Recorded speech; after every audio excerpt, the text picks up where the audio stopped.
రోజు మా హస్బెండ్ పని నుండి వచ్చిన తర్వాత ఈ గేటుకి ఇలాగా షీట్ కట్ చేసి కడుతున్నారండి. ఎందుకంటే పందికొక్కులు వస్తున్నాయి.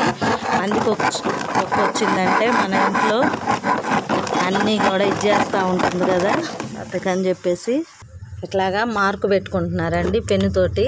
ఎందుకంటే దీనికి మనము మార్కు పెట్టుకొని చక్కగా బెజ్జం పెట్టేసి దానికి ఒక తీగ చుడతారు. ఇంట్లో సేఫ్టీగా ఉంటుంది. ఉంటున్నారా మేకతోటి? ఓకే.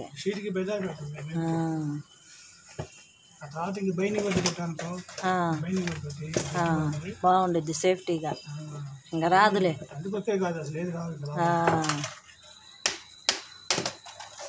ఇక్కడ డౌన్ అయిపోయిందండి, అందుకని అట్లా వస్తుంది. ఫ్రెండ్స్, ఈ విధంగా ఇక్కడ కూడా ఒక అట్ట ముక్క పెట్టాం. మళ్ళీ ఇది పెద్ద తేలేదండి, పైన ఒకటి వేసేస్తే అయిపోతుంది. ఫ్రెండ్స్, మీకు నచ్చినట్లయితే సబ్స్క్రైబ్ చేయండి ఫ్రెండ్స్. నచ్చింది ఫ్రెండ్స్.